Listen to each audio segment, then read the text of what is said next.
What's up guys, Ruppy here, welcoming you to week 1 of the UNPL Winter Wildcard. I'm not gonna lie, it feels so good being able to get back to doing draft format battling, especially using mons in a tier I think I feel the most comfortable with. There truly are a lot of interesting things you can do with mons that don't normally see a ton of use. Week 1 is going to put that to the test, as we face off against the Turtle Club Torkoals, coached by the aptly named TonyTorkoal. His roster packs a lot of really interesting threats, as well as a few mons I need to make note on according to the rules that were put together for this tier. Obviously, he has his namesake in Torkoal, which I should note is not allowed to run Drought as an ability in the Shipmons format. Hisuian Sneasel and Leafeon have the potential to be problems because they outrun my entire team. Poliwhirl is one of his Terra captains and has the potential to run Swift Swim as long as something manually sets the rain for him, or Water Absorb to shut down any of my water attacks. Tinkatuff is actually a bit of an annoying tank for me to try and power through this game, and his other Terra captains are Aipom and Arctibax, who could each bring some interesting options to the field. When I look at Tony's team, one thing that stood out to me right away is that he has a massive ground weakness, and the few resists/immunities he has do not appreciate taking ice hits. Also, outside of Tinkatuff and Ampharos, two of those aforementioned ground weaknesses, his team is actually kind of specially frail. Believe it or not, I have the perfect mon to take advantage of this in the goofy fish that I have high hopes for this season, Whiscash. With its huge HP stat, Whiscash actually makes for a monstrous bulky special wall breaker this game, because Tony's team does not have a lot that really wants to eat a hit from this fish. Leftovers helps to add to the tankiness along with a bit of defense investment, and I'm running Hydration for the ability solely to cover the possible rain for Swift Swim Poliwhirl, as that would allow Whiscash to heal any status conditions at the end of the current turn if rain is active. Earth Power and Surf are very powerful stab. Ice Beam covers those few things meant to cover the ground weakness, and I'm also being a little cheeky and running Future Sight, since Tony doesn't have any dark types outside of Terra, and if he forgets about it and I can force him into a position where he sends out Hisuian Sneasel into it, that's arguably one of his biggest threats gone without too much worry. The next mon I'm bringing to this game is Gurdurr, because plain and simple, Tony does not have much that can stop Gurdurr from just plowing through his team. Especially since most of it is made up of physical attackers, which this Gurdurr set shrugs off fairly easily with the help of Eviolite. Guts helps in case Hisuian Sneasel or Gligar wants to try setting up Toxic Spikes for whatever reason, or if Torkoal catches me with a stray bird, or Gligar throws a Toxic my way, or something like that, which would only make Gurdurr even more dangerous. Drain Punch makes for a solid stab hit that keeps Gurdurr healthy, Knockoff is for getting rid of items like the abundance of Eviolites that could show up, and Ice Punch and High Horsepower serve as Gurdurr's physical counterpart to Whiscash's Ice Beam and Earth Power to cause all sorts of problems for Tony's team. Now, one issue I'm facing right now is that I'm running some tanky stuff, but I could really benefit from some speed control in this game to help me close that gap. And that's where Qwilfish comes in. Qwilfish's role in this game is very simple. Set up sticky webs. Torkoal is the only spinner on my opponent's team, and I feel I can overwhelm that mon pretty easily without having to worry about eating any sun boosted attacks, and a focus sash should guarantee that I get my webs up without too much issue. I can also U-turn out to save Qwilfish for a sack later, Stun Spore something for paralysis in case anything I want to slow down comes packing boots or is able to boost its speed, and Moonblast actually hits a lot of Tony's team decently hard. Of course, if I'm going to overwhelm Torkoal to take out the lone spinner, it might be smart to address all the hazards I could be staring down as well. And that's where Torkoal comes in. Torkoal is both my spinner and rock setter this game to try to punish Tony's switches, and barring Terra, he doesn't have a ghost to stop me from getting my spin on. Flamethrower is stab and helps address my Tinkatuff problem as well as Leafeon, and I'm also packing Scorching Sands to further pile on the ground weakness, and maybe also score some burns, especially since I'm also running the Flame Body ability against a team full of physical attackers. That's also why I went more physical heavy on the defenses and forwent Eviolite in favor of boots to make sure I can spin without Torkoal having to eat hazard damage. I'm also running Terra Water so Torkoal doesn't have to fear Poliwhirl, Hisuian Sneasel, or Gligar, and can wear them down accordingly. On the subject of spinning, I have something Tony doesn't have. A Ghost for spin blocking, which is where Rotom comes in. Truthfully, that's one of Rotom's lesser roles in this game, as its main role is to be a scarf nuisance to keep Tony guessing. Volt Switch is really only stopped by Gligar outside of Terra, but I have Will-O-Wisp to weaken that thing and Shadow Ball for stab to hurt it, and Thunderbolt is always good to have, especially when staring down the likes of Samurott and Poliwhirl. Rounding out our roster for Week 1 is Hisuian Qwilfish. With Eviolite and Intimidate, this pufferfish is here to make the lives of all of Tony's physical attackers miserable. Jolly with 136 speed EVs ensures I always outrun Jolly Max Speed Samurott and can pop the thing with a hit if it's not scarfed. Spikes just adds to the hazard stacking plan to overwhelm Torkoal. Barbarage is to try and spread poison to help wear his team down. Liquidation is so I can deal with Gligar and Torkoal as well as have something that can actually hit Tinkatuff. And I have Taunt as my final move to try and shut down hazards or set up from anything slower and then go from there. That is going to be the team for Week 1 of the UNPL Winter Wildcard. Will we be able to start the season off on the right foot after having not played Draft for so long? We'll find out when it's battle time. Alright, it is battle time. Feels like forever since I've been able to say that. Anyway, let's see what Tony has brought to this game. He has Torkoal, which as a reminder cannot have Drought, Gligar, Samurott, Hisuian Sneasel, Ampharos, and Arctibax, which he has told me is Terra Steel. So, honestly, a little surprised not to see Tinkatuff. Outside of that, I mean, it was really hard to kind of really figure what he might exactly bring, just because of the fact that I tried to prep for everything and there was so much he could bring. That Hisuian Sneasel is my biggest concern. I think the play is just to lead with Sugar Plum and try to get my webs up.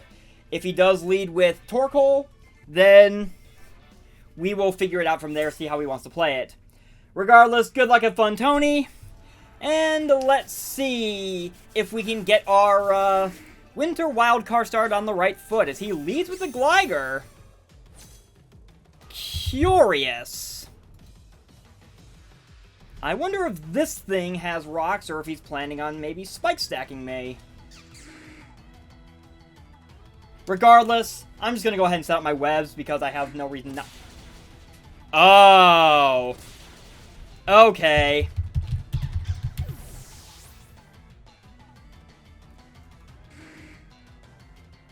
Noted. Noted. Cool. Thank you, Gligar. Okay. Not off to a great start. That is fine, though. That is fine. I could just go into Whiscash and start trying to blow stuff up now. Alternatively, I don't know if he's got anything for my Holiday Lights. I'm gonna go into Ice Fishing. I think it's time to see what Whiscash can do. Not having webs is gonna make dealing with Sneasel a little tougher, but I think we can manage. I'm just gonna go straight for the Ice Beam on this thing. We're gonna find out real quick if this thing is Eviolite or not. Or maybe it just straight up toxics my catfish. I guess we'll see. If he goes into Samurott, fair play. If he goes into Arctibax, I think I can handle that thing. I feel like Samurott's is most likely switch in, though, since he didn't bring Tinkatuff. I should never see Torkoal come in on this thing. Or Ampharos, for that matter. I could very well see Samurott come in, but I don't want to overpredict that this early in the game, even though I've already been put into a 6-5 hole. He does go into the Torkoal. Curious. Very curious. I'm going to assume Boots because I'm not seeing leftovers. I know he can't be Drought. But honestly, this thing pretty much dies to either a Surf or an Earth Power. I could reasonably go for either one here. I'm gonna go Earth Power because I feel like it's the safer play to make here. And that's Torkoal gone.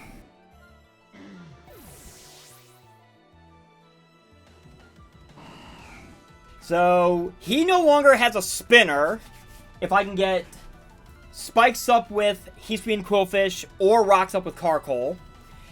And I don't... Unless that Gligar has Spikes, I don't think he's got... Well, Gligar or... Yeah, Gligar could have Spikes. Hisuian Sneasel could have Toxic Spikes. I don't see that happening.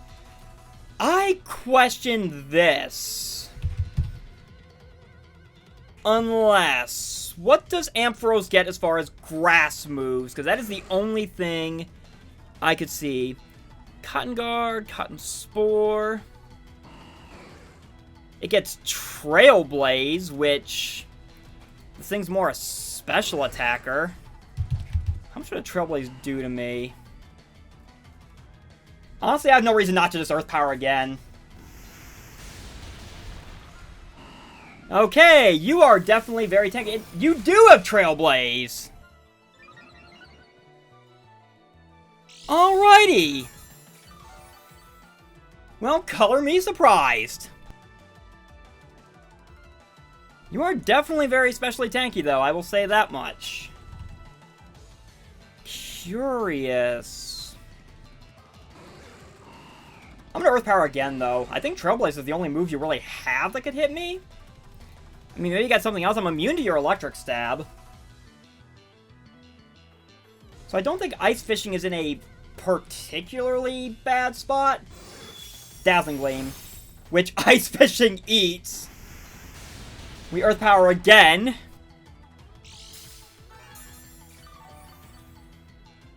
Oh, this fish. This fish. Oh god, I love Whiscash. I knew this was going to be a fun mon to use for this season, and I am already having a blast just by doing this. So I'm going to be able to take that Trailblaze, and that's going to be Ampharos off the table.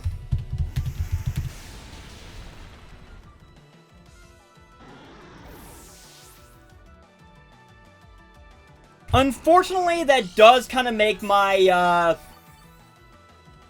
my tanky special wall breaker here kind of... Well, I wouldn't say fully useless. Not having my web's definitely going to make it harder. As Gligar comes back in now. Let's see, I'm at 92 HP. I'm definitely in range of an Earthquake. So I think I'm actually going to go into my Holiday Light. Call me crazy, but I'm calling the Earthquake to pick me off, because I don't think anything else can... Would a knockoff? Knockoff wouldn't. If you're dual... Well... Dual Wing Beat has a chance, assuming you have no physically offensive investment. Because it's kind of hard to really judge based on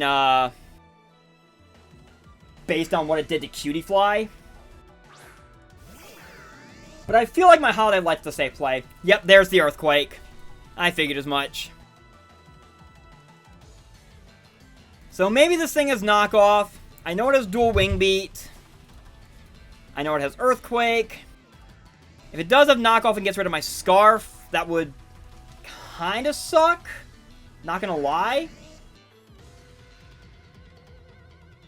I can kind of see it happening, honestly. So I think I'm just gonna go ahead and double into Snowball. I don't want to risk the knockoff. Just because I got cheeky to dodge an Earthquake doesn't mean I'm not going to respect the knockoff. Plus, I get an Hyper Cutter. Okay, I figured that was a possibility. But he is going to go into the Samurott now. Okay. I'm going to taunt, just in case you try to SD in my face. Because we are going to have none of that. I believe... Yeah, I specifically speed... You're scarfed. Because I speed benchmarked for Jolly Max speed.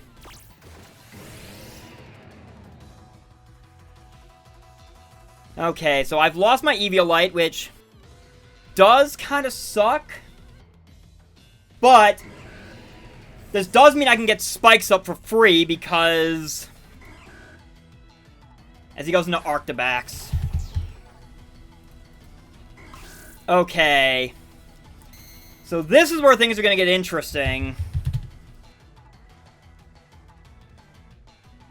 I'm going to go ahead and taunt you, just in case you try to DD on me, because I know you do get access to that.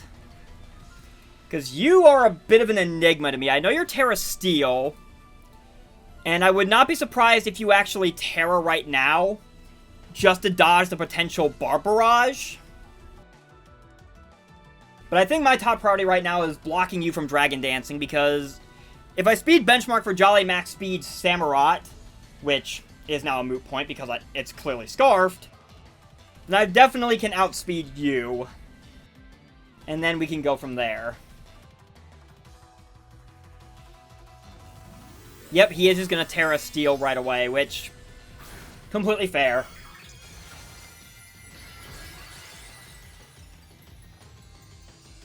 So, you probably, I would imagine, have Thermal Exchange for your ability, which makes Torkoal not as... Well, actually, no. Torkoal still has some value here, because I have Scorching Sands on it. He just Dragon Tails. Alright. That's in a decent chunk, which kind of sucks. Into Whiscash. Which I don't mind because I do get Leftovers recovery.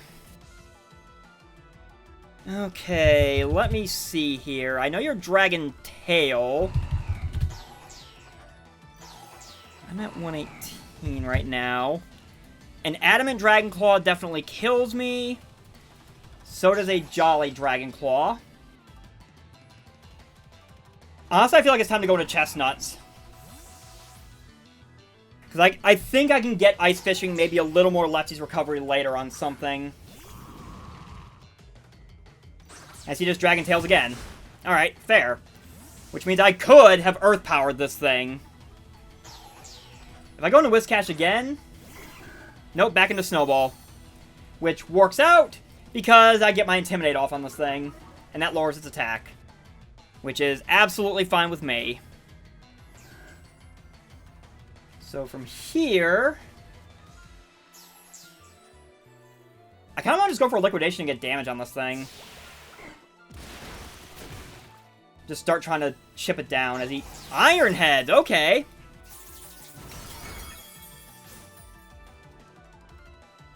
Fair. I'm gonna re-taunt just in case... Okay, you switch. Okay. That's fine. As we go back into the Samurott now. Which is going to take Spikes damage.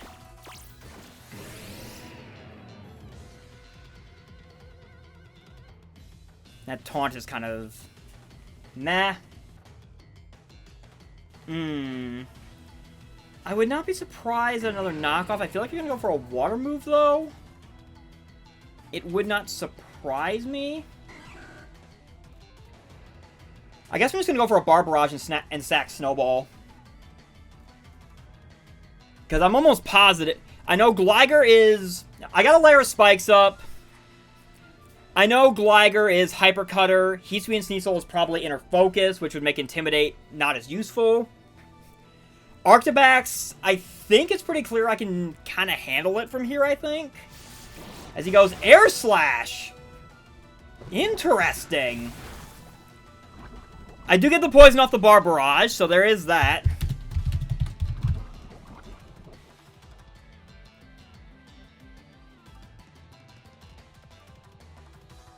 And since I know you're Scarfed, I'm going to go into my Holiday Light, because I can take an Air Slash.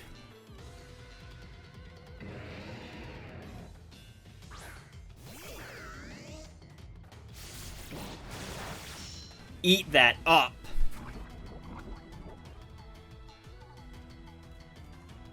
So, I would imagine you definitely go into Gligar here. I see no reason why you wouldn't. So I'm going to go ahead and Will-O-Wisp. Because burning that thing is going to make my life so much easier. If I manage to burn Arctibax, that's fine. But I feel like you switch into Gligar here. There should be zero reason this thing stays in unless you're trying to sack it on a predicted Volt Switch. But if this thing's Scarf, I feel like you still have value for it.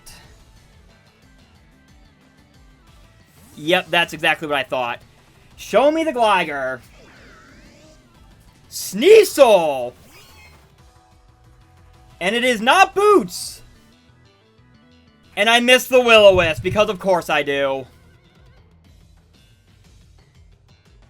Of course I do. I'm still going to go for Will-O-Wisp anyway, because he doesn't know I'm Scarfed.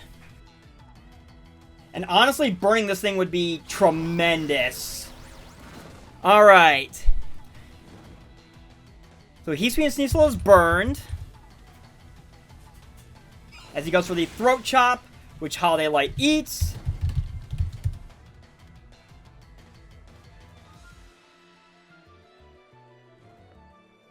And I think this is the point where I'm going to sack Snowball. Like I was kind of trying to with the Samurott. And then apparently lived an Air Slash. Oh, Hisuian Qwilfish, you are a silly little pufferfish and I love you for it. Such a resilient pain. But Holiday Light did its job for right now. So we can at least confirm that this thing is probably, yep, Inner Focus. I figured as much. Swords Dance! Okay. Good to know. I'm just going to go ahead and go for Liquidation and let Snowball go regardless. Because the burn definitely helps. And honestly, with Samurott poisoned, this thing burned, and Arctibax extremely low.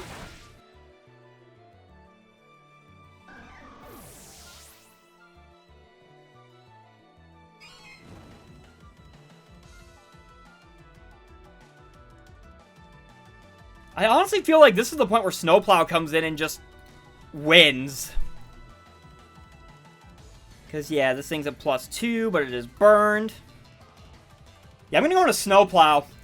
Because it's time to rev up and clear the field. Let's see. You are at under 75%. So there is a solid chance at high horsepower KO. So I'm going to go ahead and go for it. If you want to knock off my Violet, that's fine. I am so physically bulky that I don't think it matters at this point. Gunk Shot, which Snowplow eats.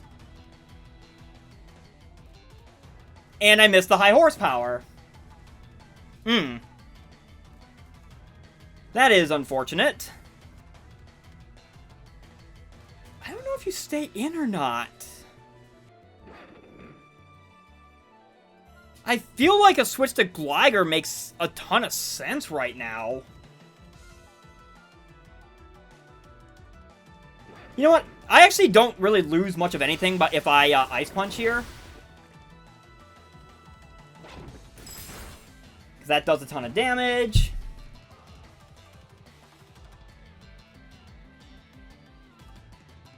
Okay, maybe this isn't as cut and dry as I thought. Because this felt like an auto win, but honestly, missing that high horsepower kind of has me second guessing now. I'm gonna go ahead and Drain Punch to finish you off. Take that close combat. I can at least get some HP back out of this.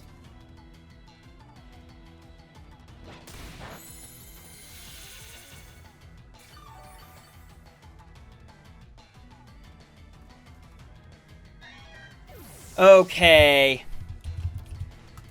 So, my plan of Gurdurr just destroying everything kind of hit a snag because of that high horsepower miss. I mean, I would have loved being compensated with a Gunk Shot Poison to trigger Guts, but it is what it is, I guess. So, Samurott comes out. I know this thing is Scarfed. I know it's probably going to go for an Air Slash. I'm going to go into Holiday Light and predict that. If I call this wrong and lose Rotom, fair enough. Because I think I could probably bring in Torkoal and go from there then, depending on what he does. So out's going to come Rotom. He does go for the knockoff and takes out Rotom. Clever.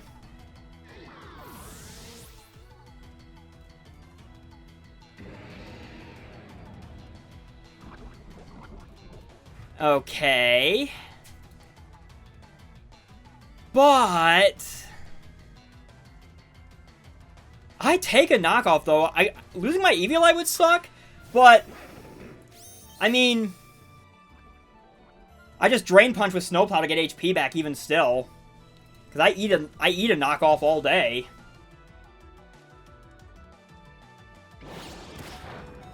Easily.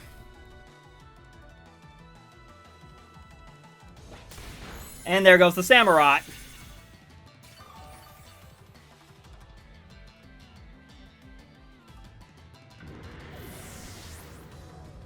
So now comes the potential issue of Gligar, which I know has dual Wing Beat and I know has Earthquake. Even without Eviolite, I think I can tank an Earthquake from this range. Well, I need to double check my HP. And that's assuming Gligar even comes in. If he goes Arctibax, no, it's Gligar. I figured as much. I am at 87. I potentially live in Earthquake. I do not live a dual Wing Beat. I'm still going to go for an Ice Punch anyway in case he... No, he's going to go... Alright. That is fine. That is fine.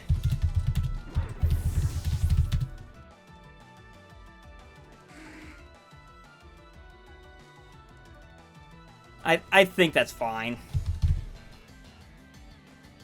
I'm going to go into Chestnuts. I'm going to go ahead and Terra Water. And we're just going to go ahead and start firing off Flamethrowers. A burn would be nice, but I don't know. Yeah, Gurdurr missing that high horsepower may have actually ultimately cost me. I don't know, we'll see. But I have Terra Water Torkoal. Or no, Carkoal, sorry. As he EQs. I kind of eat that. We Flamethrower. Get some decent damage off. And we repeat this trade. Which is fine. I think this is fine. Well, maybe not, because it then kind of all falls on Whiscash's shoulders. Unless I get a Flamethrower burn. Nope, couldn't manifest it into existence. I was hopeful.